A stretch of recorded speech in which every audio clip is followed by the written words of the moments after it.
Good morning. Yeah, is marriage overrated? That's what we want to quickly look at this afternoon. Is marriage overrated? Now, depending on who you're talking to, that might determine the kind of response you're going to get. If you're talking to someone raised within an abusive marriage relationship, it's going to tell you marriage is overrated. If you're talking to someone from a single parenthood, it just might tell you marriage is overrated or misunderstood. If you're talking to a divorcee, the response will be different.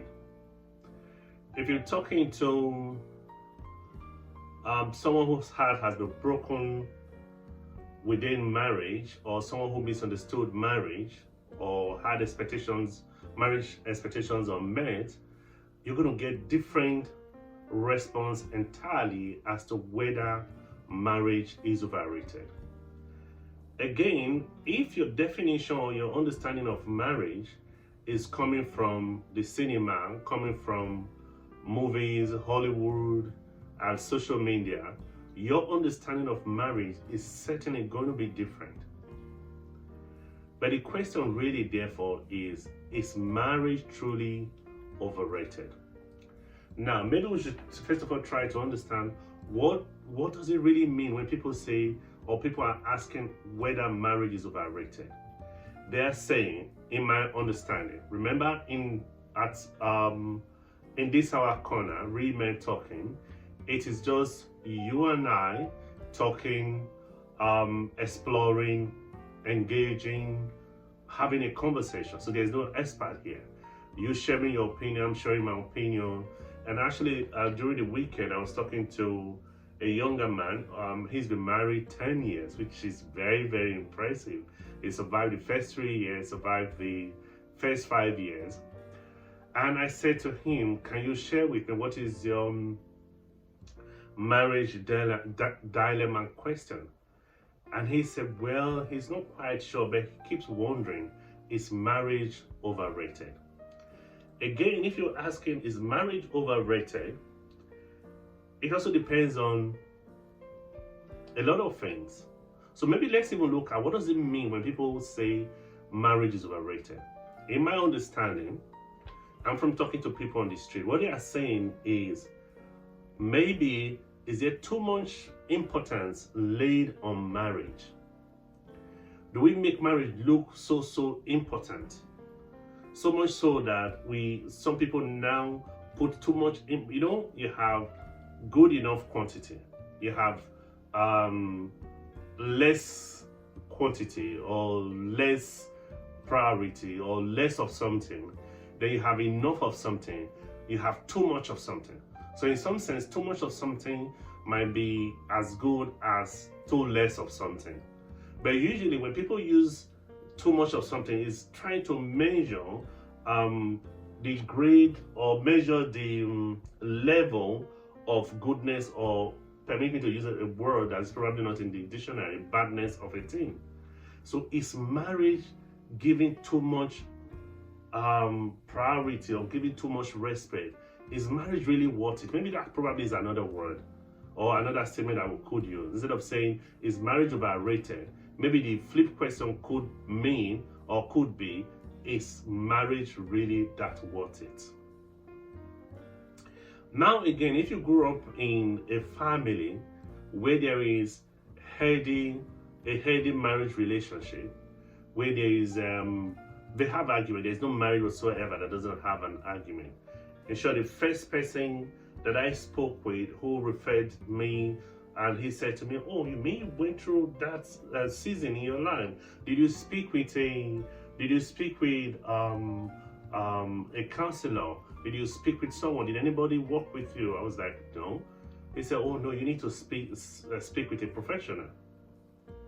And honest between you and I was a marriage that I watched from a distance, and I thought, I admired the couple.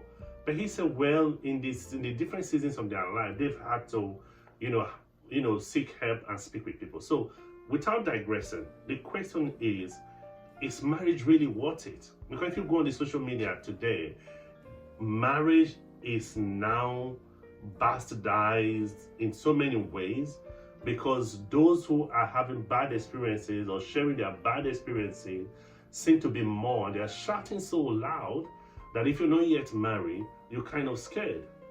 And if you're already married, it kind of creates doubts and fear in you. So the question you probably should be asking yourself, is marriage worth it?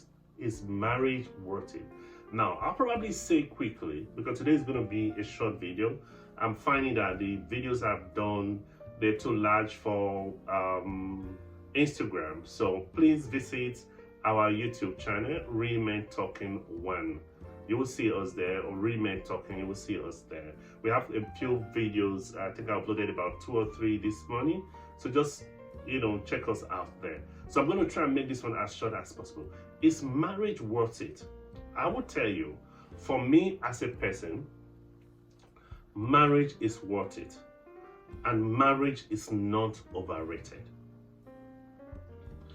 Sometimes social media and pressure groups and I don't want to use the word feminist now, or some people that have had different experiences, because it's both with whether men and women. Some people come to the social space, and then even sadly, I watched one of my favorite social media personality last week, and I was just heartbroken as to how he sees marriage. But then he's entitled to his opinion. I'm also entitled to my opinion. And I want to say to you today that marriage is worth it. Marriage is not overrated. Now, maybe, I think it was Miles Moreau that said, the use or the misuse of a thing, sorry, how did he say it? Something is inevitable when the purpose is unknown. The misuse of a thing is inevitable when the purpose is unknown. So maybe in that sense, I'm just paraphrasing, that's not the exact way that Miles Moreau put it. Maybe we should start from, what is the purpose of marriage? Now, by the way, I'm also a professional counseling therapist. So usually when I get to speak with people, particularly before marriage, I try to ask the question, why are you getting married?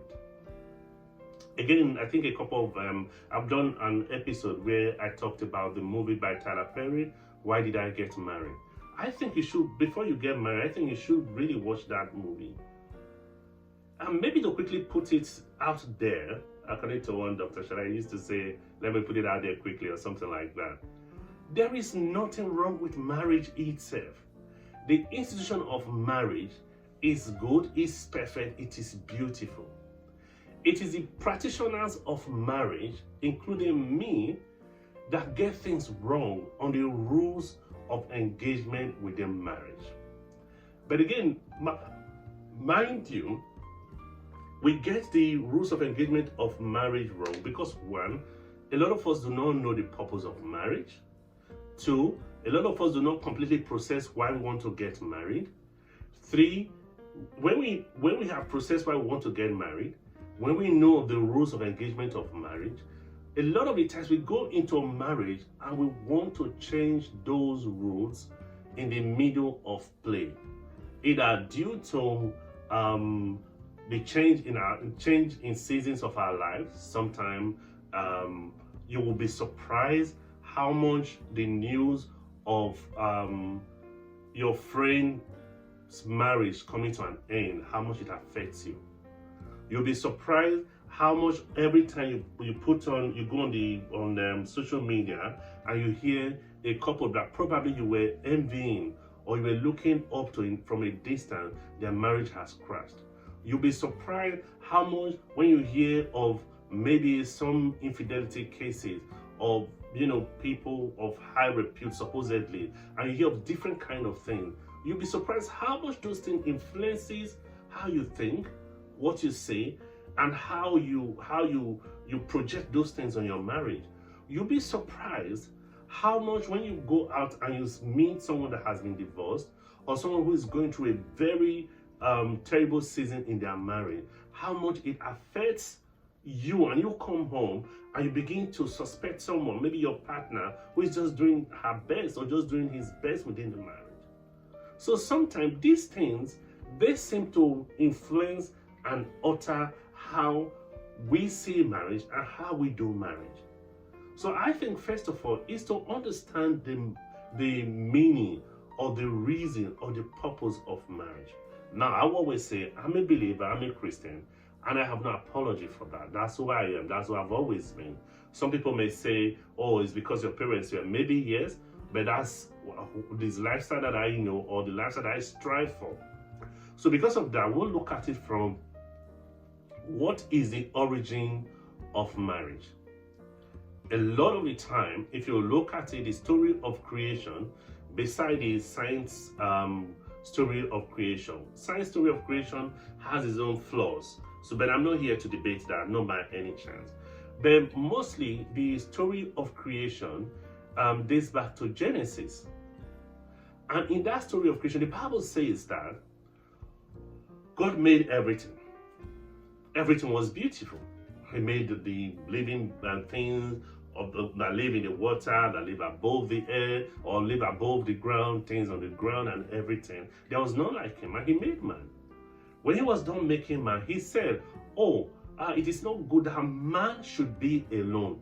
Primarily, if you ask me, primarily, the reason for creating marriage, or one of the fundamental purposes of marriage, is for companionship.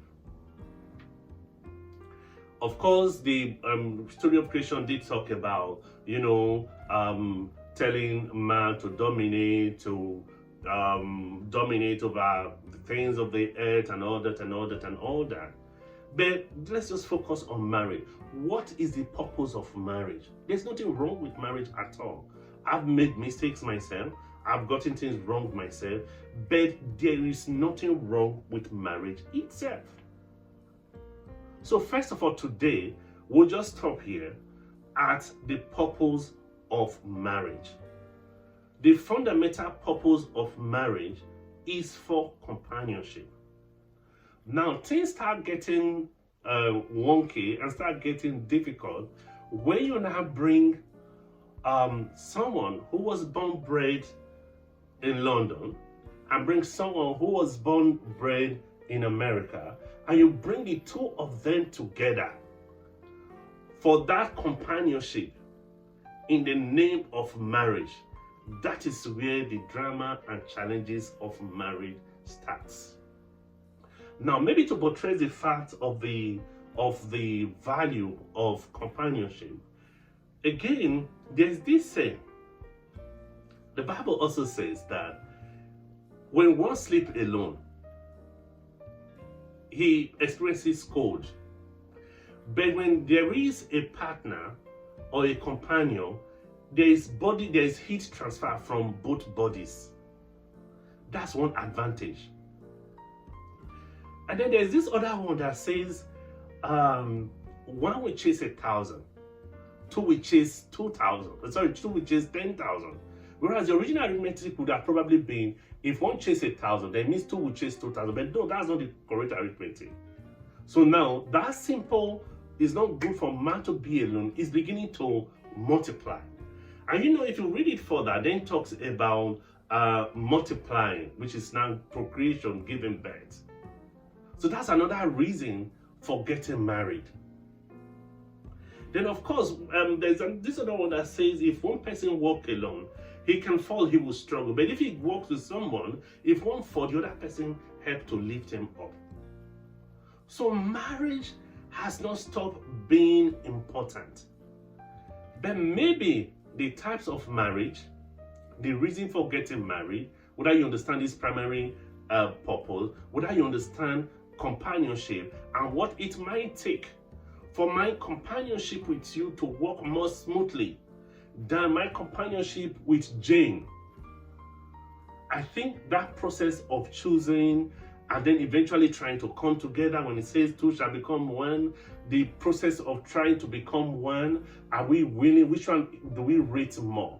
Do we rate our more than the institution that we're trying to, we're trying to build for our good, for our children, for the society. I think that's probably where the challenge is. So today, we're just going to stop here. But basically, I would say marriage is not overrated. Marriage is worth it. Marriage is worth it. So let's take it off. Let's talk